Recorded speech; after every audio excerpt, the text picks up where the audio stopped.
한 바리새인 지도자가 안식일에 예수님을 자신의 집에 초대합니다.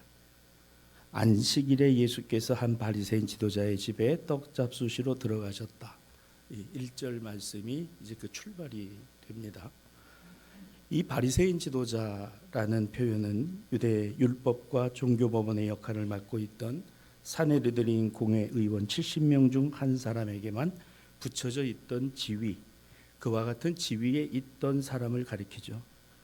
그런데 이렇게 초대를 받아 그 자리에 가신 예수님을 엿보고 있었던 그들이 있었습니다.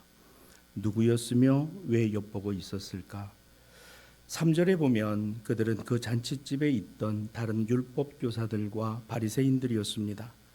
그들은 이미 일전에 예수께서 안식일에 병자를 고치신 것을 이미 본 적이 있었기 때문에 또 이날 잔치가 열린 안식일에도 예수께서 율법을 어기는 것은 없는가를 유심히 살피고 있었던 것입니다. 이런 습성을 가졌기에 정작 잔치를 즐기고 기쁨을 함께 나누는 것보다 한 사람 한 사람 품평하기에 바쁜 눈을 가진 이들이었습니다. 그러면 예수님은 이 유대인 지도자의 집에 왜 초대가 되셨을까?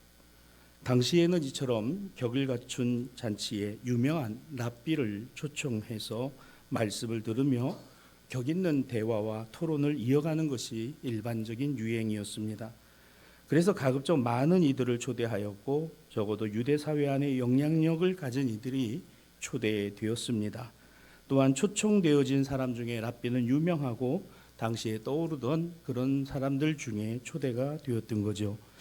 예수님은 바로 그런 랍비로 초대가 되셨습니다. 그런데 그곳에 이날 의외의 인물이 초대가 되었어요. 2절입니다.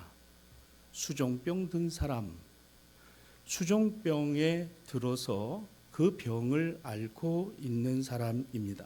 이 수종병을 들었다라는 이야기는 이 병의 내용인데요. 고창병, 옛날 성경에는 고창병이라고 되어 있습니다. 과도한 수분이 몸에 쌓이는 거예요. 수분이 몸에 많이 쌓이게 되면 몸이 붓습니다. 그럼 이런 경우에는 당연히 콩팥, 신장이 나빠지게 되겠죠. 그래서 이 병에 걸리면 간이나 혈액이나 심장에 나쁜 영향을 주어 급기야 당시에는 목숨을 잃게 되는 경우가 많았습니다. 변변한 치료제 자체가 없었기 때문에 예수님 시대만 하더라도 이 몸이 붓는 이 병은 죽음에 가까운 병이었습니다. 고통도 심했습니다. 우리도 요즘에 현대의학이 어느 정도 발달했다 하더라도 신장과 콩팥에 이상이 있으면 뭘 하죠? 투석을 합니다. 혈액 투석을 하고 굉장히 고통스럽다고 합니다. 그리고 그 투석을 하게 되면은 엄청나게 돈이 많이 들어가는 그런 의료 치료가 바로 이 신장 투석인 거죠. 그러니 예수님 당시에 이 같은 병을 앓았던 사람이 죽음을 맞이하는 것은 전혀 이상하지 않았다는 겁니다. 자, 근데 우리는 이 병이 중요하냐 중요하지 않냐 그 부분이 아니에요. 예수께서 이 수종병 걸린 사람이 오늘 그 집에 초대가 되어 잔치 가운데 온 초대 손님 중에 한 사람이었다는 것입니다. 그의 주변에는 호시탐탐 예수가 어떤 일을 벌이는가를 보자라고 생각하던 율법학자들과 바리새인들이 있었습니다. 자, 예수님은 이 수종병 든 사람에게 먼저 대화를 건네지 않아요. 말씀을 보시면 3절에 율법 교사들과 바리새인들, 즉 예수님이 안식일에 뭘 범하나 이거를 보고자 하는 그 사람들에게 이렇게 말씀하십니다. 안식일에 병 고쳐주는 것이 합당하냐 아니하냐 아신 거죠. 내가 너희의 마음을 안다. 야, 예수가 과연 이 사람을 지금 병 고쳐주는가 안 고쳐주는가 지금 볼 참인 거예요. 고쳐주면 안식일에 뭐 하는 짓이냐 이 말을 할 판인 거죠. 그들의 생각은 분명했습니다. 그러나 그들이 말하지 않아요. 4절에 보면 그들이 잠잠하였다 이렇게 말합니다. 왜요? 들켰어요. 자신들의 마음이 어떻다라는 것을. 예수님은 아무 말 안 하시고 이 수종병 든 사람을 낫게 하셨습니다. 자, 이렇게 되니까 또 안식일에 병자를 고친 일이 당연히 문제가 될 수밖에 없었습니다. 자, 그런데 또 예수님께서 하신 말씀이 또 기가 막혀요. 5절입니다. 너희 중에 누가 그 아들이나 소가 우물에 빠졌으면 안식일이라고 할지라도 곧 끌어내지 않겠느냐, 그 살려주지 않겠느냐. 사실 오래전부터 이스라엘에서는 마을마다 우물의 뚜껑을 덮지 않았습니다. 그래서 때로 그 우물의 높이가 낮으면 아이들이 놀다가 거기에 빠지기도 하고 때로 짐승들이 빠지는 경우도 종종 있었습니다. 그와 같은 내용을 알 수 있는 게 출애굽기 21장 33절이에요. 사람이 구덩이를 열어두거나 구덩이를 파고 덮지 않으므로 소나 나귀가 거기에 빠진다라고 했습니다. 그러니까 이게 굉장히 오래된 그런 그 지역의 습관인 거죠. 우물을 파놓고 그걸 제대로 덮지 않은 겁니다. 빠졌습니다. 어떻게 해야 할까요? 뭘 어떻게 합니까? 당연히 살려야죠. 당연히 건져야죠. 마땅히 살려야죠. 그런데 이런 경우라도 율법에 안식일을 지키라는 계명이 있으니 사람이나 소나 나귀가 빠지면 건져내서는 안 되는 것인가?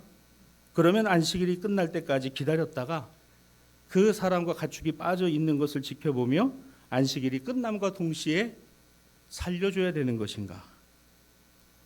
자, 우리는 지난 주일 비슷한 말씀을 보았습니다. 지난 주일의 주인공은 누구였어요? 18년간 허리가 굽어서 펴지 못하던 여인이었습니다. 안식일 회당에 들어와서 예배의 자리에 있던 그녀는 예수님을 만나 18년 만에 허리를 펴게 됐습니다. 그녀는 땅을 쳐다보고 살았던 인생이었고 그 삶에서 어느 누구도 그와 같은 일에 관심을 갖고 있지 않았어요. 그런데 예수님은 관심을 갖고 계셨던 겁니다. 그때 이 일을 두고 그 회당의 장은 안식일에 예수께서 행하신 일을 문제 삼습니다. 예수님께서 뭐라고 말씀하셨나요? 누가복음 13장 15절로 16절, 지난주에 본 말씀이죠.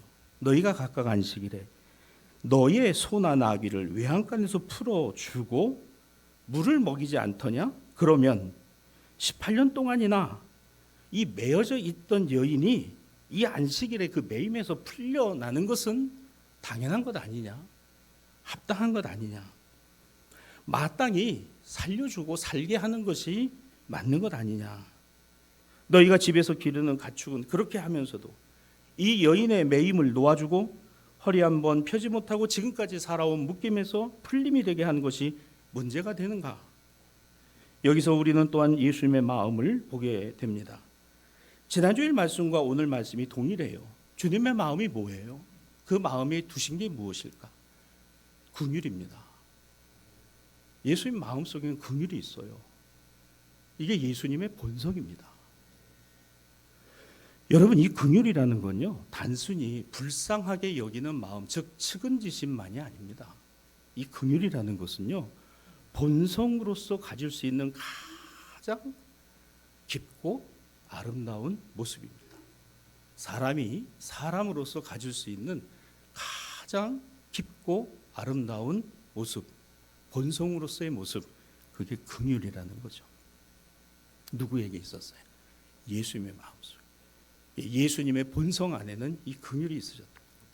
여러분, 우리가 주님의 은혜와 뭘 구해요? 긍휼히 여겨주심을 구해요. 왜? 주님은 은혜의 주님이시고 주님은 긍휼의 주님이시기 때문에. 오늘 제2독서의 말씀에 이렇게 나옵니다. 히브리서 13장 1절에서 3절은 형제 사랑하기를 계속하고 손님 대접하기를 잊지 말고 너희도 함께 갇힌 것 같이 갇힌 자 생각하고 너희도 몸을 가졌으니 몸으로 학대받는 자를 생각하라. 무슨 말입니까? 그도 너처럼 다른 사람 생각하기를 자신 생각하듯이 하라. 여러분, 이게 쉬운가요? 다른 사람의 일과 다른 사람의 생각을, 다른 사람의 처지와 형편을 두고 내가 힘들고 어려운 처지와 형편이라고 하는 것으로 동일시하는 게 쉬우냐라는 겁니다. 근데 말씀은 그렇게 돼 있거든요. 너희도 함께 갇힌 것처럼 갇힌 자를 생각하고 너희도 몸을 가졌으니 몸으로 학대받는 이의 고통을 생각하라는 거예요. 같이 생각. 이게 뭐예요? 형제 사랑이라는 겁니다. 여러분, 이게 실제로 가능합니까? 아마도 불가능하죠. 뭐로 불가능합니까? 우리의 본성으로는 불가능합니다. 하지만 가능하도록 이끄는, 이것이 가능할 수 있도록 나를 이끄시는 힘이 있으니 곧 주님의 은혜, 주님의 은혜로부터 시작되는 긍휼인 겁니다. 불쌍히 여기심이라는 거죠. 야, 너 이건 안 되겠구나. 내 힘으로는 도저히 안 되는 것이구나. 그러면 주님이 붙들어 주시고 주님이 고쳐주시는 거예요. 내 힘으로 할 수 있는 거 내가 하면 됩니다. 그러나 내 힘으로 안 되는 게 있어요. 우리 본성과 이 천성과 기질은 내 힘으로 안 돼요. 될 것 같습니까? 여러분, 절대로 되지 않습니다. 주님의 은혜와 긍휼이 아니면 안 되더라는 거예요. 주님의 은혜는 주님의 본성으로부터 나온 것입니다. 그렇죠? 곧 하나님의 성품, 하나님의 품성을 지니신 예수 그리스도이시기 때문입니다. 그렇다면 예수님의 은혜는 하나님의 사랑이 이렇게 나타난 바 된 것입니다. 이것을 나의 삶에 적용해 봅시다. 우리 신앙에 적용하면 어떤 모습이 될까요? 너희가 은혜 받은 대로 은혜 주는 사람 되는 거예요. 내가 은혜 받은 대로 은혜를 나누어 주고 베풀어 주는 사람이 되는 겁니다. 내가 받은 은혜가 크면 크게 나누어 주고, 내가 받은 은혜가 소중하면 소중하게 나누어 주고, 내가 받은 그 은혜가 귀하면 귀한 것인 만큼 나누어 주고.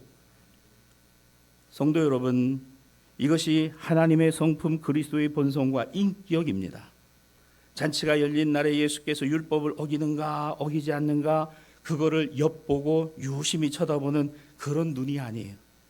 열린 잔치를 기쁨으로 즐기고 함께 나누는 것보다 누가 잘못하는 것은 없나 하나하나를 살피는 사람의 본성, 사람의 인성, 나의 그런 모습들을 주님이 아시는 거죠.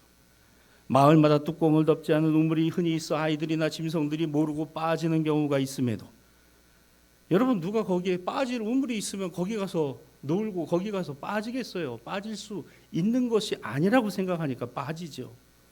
모르고 빠집니다. 율법의 안식일을 지키라는 계명의 안식일에 빠지면 그러면 안 살려줄 거냐? 건져내지 않을 것이냐? 사람이나 소나 나귀가 빠지면 건져내야 되는데 그러면 안 돼. 안식일이 끝날 때까지 사람과 가축을 지켜보며 끝나야 살려줄 수 있어. 이런 말도 안 되는 행동을 신앙이라고 생각하고 믿음이라고 생각하는 이것이 과연 맞느냐라는 거예요. 어떤 때는 지키고 언젠가는 안 지키고, 누군가에게는 적용하라 하고 자기에게는 적용하지 않는 것이 우리의 본성이고 이중잣대라는 겁니다. 본문의 이야기는 계속 이어집니다. 예수께서 수종병자를 고치신 후에 이제 식사가 시작되려고 합니다. 한바탕 소동이 일어나고 식사를 하게 되었을 때 이번에는 다른 문제로 좀 소란스러워졌습니다. 무슨 문제예요? 초대받은 사람들끼리 다툼이 일어나고 거기에서 서로 신경전과 눈치 싸움이 일어납니다. 무슨 내용 때문인가요? 서로 내가 높은 자리에 상석에 앉겠다는 문제입니다. 여러분, 당시 유대인들의 식탁은 우리와 같은 이런 그 직사각형으로 된 이런 식탁이 아니에요. 그러니까 레오나르도 다빈치가 그렸던 그 최후의 만찬의 그 식탁은 사실은 그게 가상화입니다. 그렇게 밥 먹지 않아요. 유대인들은 일렬로 쫙 이렇게 해가지고 우리 밥을 먹는데 그렇지 않아요. 이렇게 둥그렇게 U자 모양으로 자리를 만들고 비스듬히 누워서, 그래서 그 성경에 보시면은 그 앉아서 식사하셨다는 주의 모든 것은 비스듬히 누워서라는 말로 주가 돼 있을 겁니다. 그래서 고증이 잘 된 그 당시에 그 로마를 다룬 영화나 이걸 보시면 이렇게 비스듬히 누워서 식사를 해요. 근데 우린 누워서 잘 못 먹죠. 근데 그 비스듬히 누워서 식사를 하는데 식탁이 이렇게 U자형으로 돼 있다 보니까, 그럼 여러분 생각해 보세요. U자형으로 되어 있는 식탁의 상석이 어디입니까? 그 U자의 한 가운데입니다. 가장 정점이 거기가 상석이고 거기서 좌우로 이렇게 펼쳐지고 그 끝나는 지점이 제일 뭐가 돼요? 말석이 되는 겁니다. 그래서 그 한가운데가 상석인 거죠. 자, 예수님께서 오늘 이 유대인 지도자의 집에 초대받아서 가보니까 이제 한바탕 수종병자를 고친 일로 소동이 지나가고 이제 식사가 시작돼야 되는데 아마도 율법학자와 바리새인들이 또 문제였을 거예요. 여러분이 시끄러운 사람은 항상 시끄러워요. 이 율법학자와 바리새인들이 다 그런 모습입니다. 누가 그렇게 소란스럽게 했겠어요? 서로 이번엔 또 중앙 상석에 앉겠다고 난리가 났습니다. 왜 그랬을까? 여러분, 내가 꼭 저 자리에 앉아야 되는 이유가 뭘까요? 나의 만족? 예, 그것도 있어요. 자기 만족일 뿐만 아니라 제일 중요한 게 한 가지가 있습니다. 뭘까요? 다른 사람이 나를 어떻게 볼 건가? 다른 사람이 나를 어떻게 볼 건가 때문에 굳이 그 자리에 앉아야 되겠다. 왜? 야, 그래도 저 사람이 저 정도 자리에 가서 앉아 있는 저런 사람이구나라고 인정받고 싶은 거예요. 그래서 이 자리 싸움이 일어났습니다.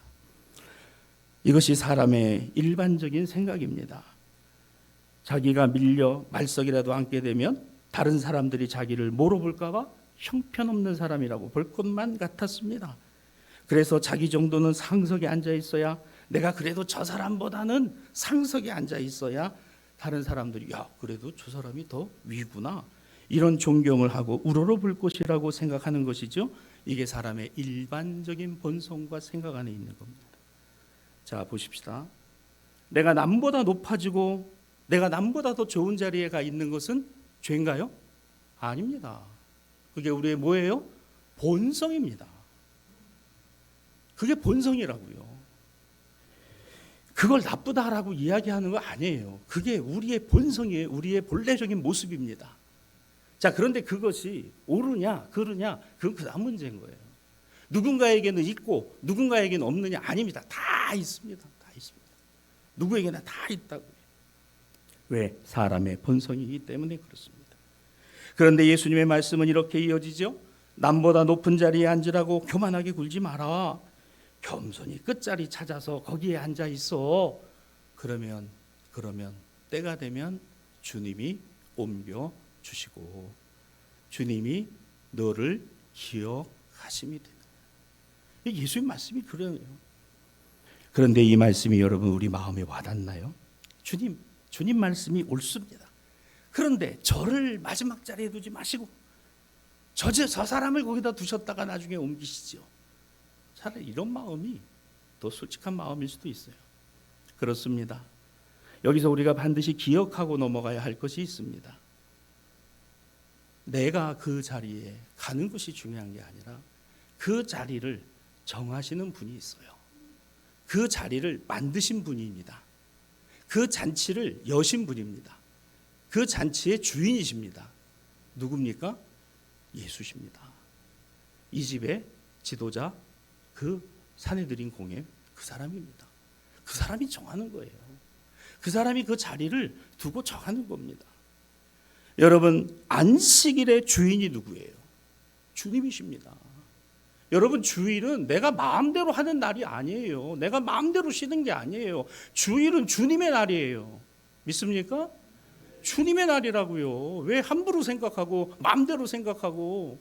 아닙니다. 함부로 마음대로 생각할 날이 아니에요. 주일입니다. 주님의 날이에요. 주님이 우리를 매시고 우리를 얽어매고 우리를 묶기 위해서 세우신 날이 아니에요. 주님으로 자유하고 주님으로 깨닫고 주님으로 세임 얻고 주님으로 용기 갖고 주님으로 시작하라는 거예요. 그게 주일이잖아요. 인자는 안식일의 주인이다. 그런데 사람이 주인 노릇합니다. 벼슬이 있다고 주인 노릇합니다. 관직에 있다고 주인 노릇합니다. 돈이 있다고 주인 노릇합니다. 물질이 많다고 주인 노릇합니다. 많이 배웠다고 주인 노릇합니다. 오래됐다고 주인 노릇합니다. 주인입니까? 여러분, 모든 사람을 초청한 이 집의 주인이 주인이에요. 그가 자리를 정하는 것입니다. 볼까요? 9절입니다. 9절 말씀 잘 보세요. 너와 그를 청한 자가 와서 너더러 이 사람에게 자리를 내주라 하면 너는 끝자리로 가야 될 것이고, 내가 청함을 받아 끝자리에 앉아 있으면 너를 청한 자가 와서 너더러 버시어 올라 앉으라 하면 너는 그렇게 갈 것이니 모든 사람이 주인이 저 사람을 이렇게 쓰고 자리를 주는구나라는 걸 알게 되지 않냐. 그러니까요, 그냥 자기 스스로가 만들고 갖고 차지하려고 할 필요가 없다는 거예요. 여러분, 아무것도 아닌 것이 아니라 우리는 모든 것을 가지신 하나님의 은혜와 긍휼 안에 있는 하나님의 자녀들입니다. 이걸 여러분 깨닫지 못하면 신앙생활이 하나도 재미가 없어요. 왜요? 내 뜻대로 안 되거든요. 높은 자리 가고 싶어도 그렇게 가지지 않거든요. 여러분, 참 너무나 안타깝고 너무나 부끄러운 거예요. 자리를 정하는 것은 내가 아닙니다. 내가 만드는 자리가 아니기 때문이에요. 나의 잔치가 아니기 때문입니다. 내가 정할 수 없는 것은 내가 그 집의 주인이 아니기 때문입니다. 할렐루야.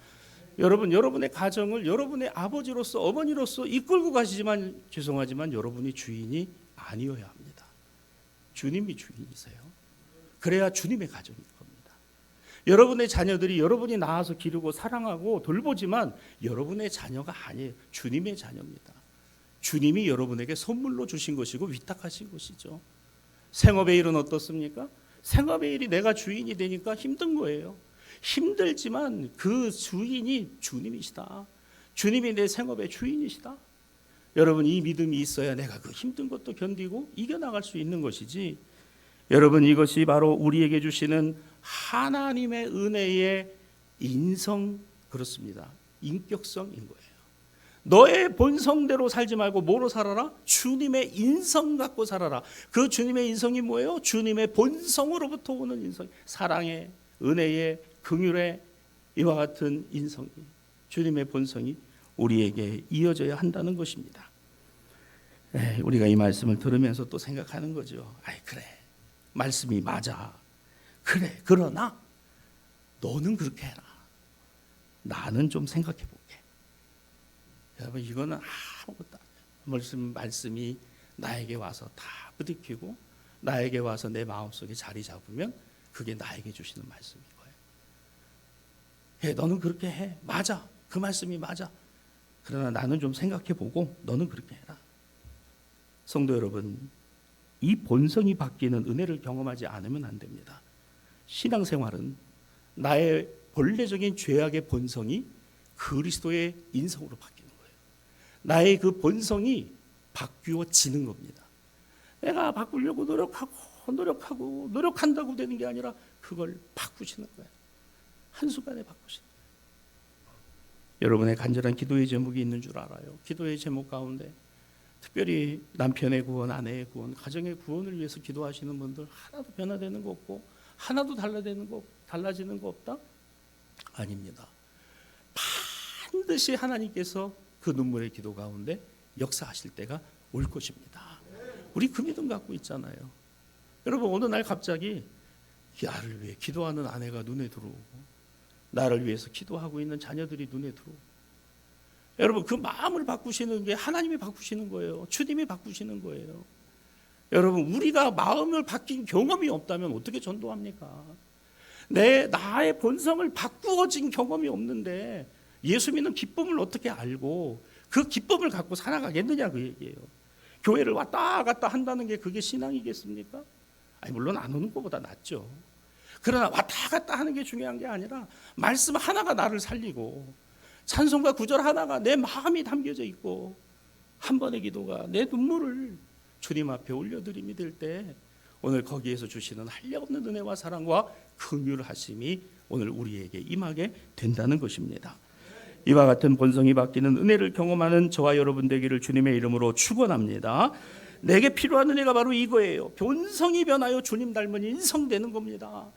나의 본성이 변하여 주님 닮은 인성으로 바뀌어가는 겁니다. 우리는 높지 않습니다. 가진 자가 아니고 있는 자가 아닙니다. 왜 그렇습니까? 부족합니다. 모자르기 때문입니다. 그렇게 생각합니다. 연약하고 나약하기 때문입니다. 맞습니다. 그러나 주님이 나를 부르셨어요.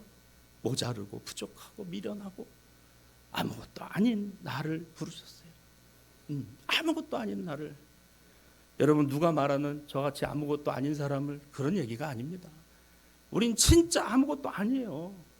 그런데 아무것도 아닌 나를 하나님이 부르셔서 자녀 삼아 주시고 복되게 하시고 아버지라 부르게 하시고 기도의 자리에 있게 하시고 그 아버지를 보게 하시고 그 신앙으로 살아가게 하시고, 감기 걸린 목사가 계속 얘기하는데도 아멘도 한 번도 안 하지.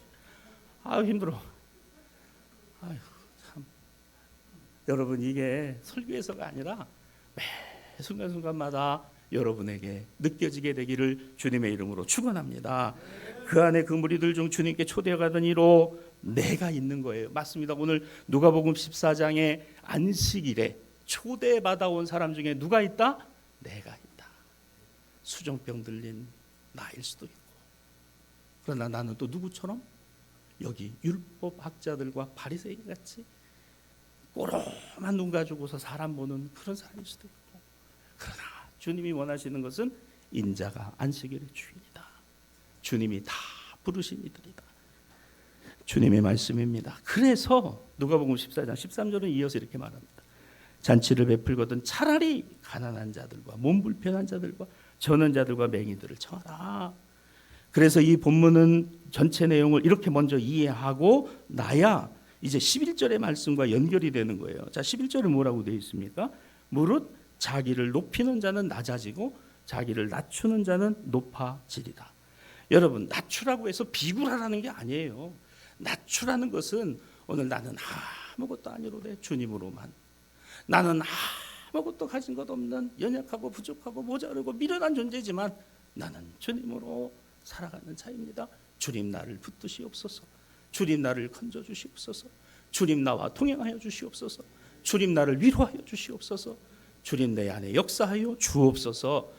그래서 내가 나를 높이지 않아도 주님이 나를 그래, 내가 너의 기도에 응답하고 너는 나의 자녀고 너는 나의 복된 사람이고 너는 나의 참으로 귀하고 귀한 나의 자녀야 하는 그 은혜가 오늘 우리에게 있을 때 비로소 우리는 이 세상을 살아갈 수 있게 되는 거예요.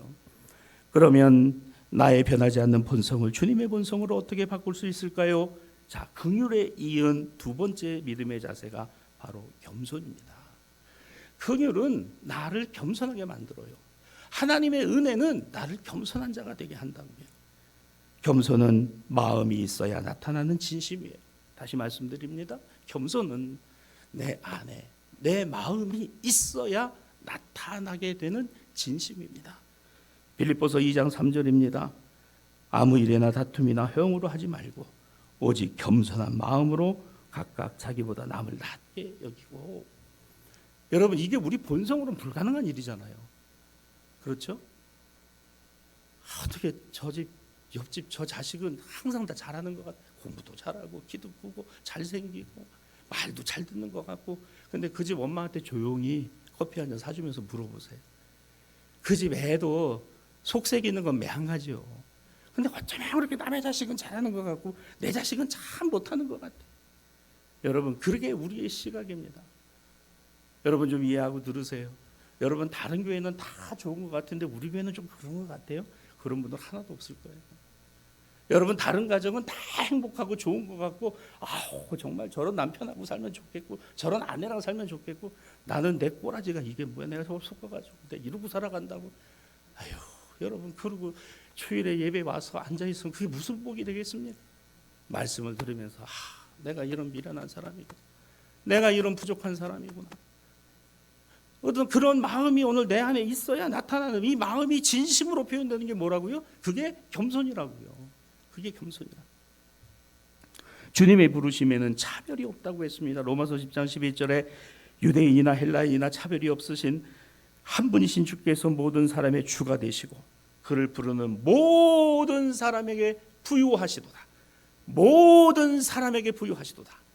당신이 부르시고 초대하시고 잔치의 자리에 있게 하신. 그래서 우리 사랑하는 성도들이 이 주일에 예배 오실 때마다 하나님의 은혜의 잔치에 참여하고 계시는 초대받은 하나님의 자녀들이 된 줄로 믿습니다. 가난해도 괜찮아요. 몸이 불편해도 괜찮아요. 앞을 못 봐도 괜찮아요. 미련해도 괜찮아요. 부족해도 괜찮아요. 지혜 없어도 괜찮아요. 오늘 그 주인이 안식일에 주님이 부르시고 우리를 여기에 있게 하시고 오늘 복된 자리에서 살아가게 하시니, 사랑하는 성도 여러분, 오늘 예수께서 보여주신 이 본성과 인격은 우리가 항상 기억하고 지녀야 될 뭘까요? 영성인 겁니다. 그게 영성이에요. 여러분, 영성은 결코 주객전도가 아니에요. 어떤 영성이 영적으로 뭔가 충만하면 예수님이 저 발밑에 있고 내가 마치 예수님을 끌고 가는 거죠. 이게 교만입니다. 영성은 한참 낮아지는 거예요. 누가 주인입니까? 누가 자리를 만드시는 겁니까? 누가 그곳에 있게 하셨습니까? 마땅히 우리가 가져야 될 신앙과 믿음의 마음이 어떤 것이겠습니까? 잔치의 기쁨이 감사가 은혜로 참여함이 되면 마땅히 자리는 내 관심사가 아니게 되겠죠. 높은 자리 남들 앞에 높아져야 한다는 강박 심리는 거기에 매이고 묶여 있을 뿐입니다. 주님의 부르심에 주님과 함께하고 있는 이들은 단지 잔치 자체 안에서 주님으로 기쁘고 주님으로 감사하고 주님으로 은혜되고 주님으로 그 긍휼하심을 힘입게 되고 주님의 모습 보며 나도 저렇게 주님처럼 살아가야 되겠다라고 다짐하게 되는 거예요. 성도 여러분, 또 하나를 기억합시다. 사람 보는 시선 거두어야 주님 향한 시선 생깁니다. 사람 보는 시선 거두어야 주님이 보입니다. 결코 사람 보는 것에서 주님 볼 수 없어요. 사람을 보며 세상을 볼 때 나는 만족함이 있겠네? 아니에요. 사람을 보며 세상을 보면 나는 만족함이 없어요. 조금은 있어요. 근데 조금 지나면 저 집은 저렇게 잘 되는데 우리 집은 안 되는 것 같아. 저 집 자녀들은 저렇게 잘 나가는데 우리 집 자녀들은 만족이 없다니까요. 여러분, 만족을 찾지 마시고 감사를 찾으시기 바랍니다. 사람을 보며 세상을 볼 때 나는 감사하겠네. 만족함이 없어요. 나만 수고하고 나만 애쓰고 나만 봉사하고 나만 헌신한다고. 왜요? 사람 보는 시선이 거두어지지 않았기 때문입니다. 주님 향한 시선을 두세요. 사람 시선 거두어야 주님 시선이 고정됩니다. 잔치의 자리에서 누가 보이십니까? 다투는 사람들, 그리고 거기 안에 와서 서로 내가 더 잘났다고 하는 사람들이 보입니까? 주님이 안 보이는 거죠. 주님이 보여야 되는 겁니다. 여전히 그 자리에서 자신의 본성이 바뀌지 않은 채로 인격과 인성이 달라지지 않은 모양으로 있게 된다면 그 자리가 곧 뭐겠어요? 그게 지옥입니다. 주님 없으면 그 가정이 지옥이에요. 생업의 자리에 주인이 안 계시면, 주님이 안 계시면 그게 지옥인 거예요. 열렸으니 마음을 잔치에 두고 부르셨으니 감사함으로 오늘 그 주님의 은혜 안에 저와 여러분이 함께 할 수 있는 우리 모든 성도들이 되었으면 좋겠습니다. 이렇게 살아가는 것이 곧 뭐다? 영성입니다. 영성은 수도원같이 되라는 거 아니에요. 기도원처럼 되라는 거 아닙니다. 비몽사몽 읊조리고 주절거린다고 그게 영성입니까? 아니에요, 여러분. 교회에서, 가정에서, 삶의 자리에서, 세상 가운데서 치열하게 그러면서 오늘 나의 연약함과 부족함을 깨닫고 하나님으로부터 채워지고 주님으로부터 오는 은혜와 긍휼, 그리고 그 안에 겸손을 내 안에 담고 오늘 주님 바라보고 주님 목적하고 살아가는 것이 되는 줄로 믿습니다. 말씀을 정리합니다. 성도 여러분, 성도는 다른 방식으로 사는 사람들입니다. 주님을 믿으며 주님이 우리를 살리시며 주님이 우리를 살게 하신다는 믿음의 방식. 낮아짐으로 향할 수 있는 것은 누구보다 높아진 사람은 낮아질 수 있어요.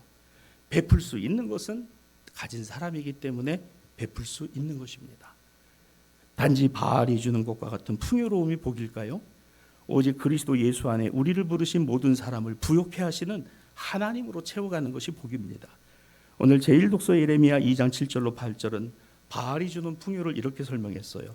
기름진 땅에 인도하여 그것의 열매와 그것의 아름다움을 먹게 하였지만 그것이 너의 땅을 더럽히고 기업을 역겹게 만들고 그러며 말합니다. 여호와께서 어디 계시냐? 나를 알지 못하며 반역하며 바알의 이름으로 예언하고 무익한 것을 따랐다.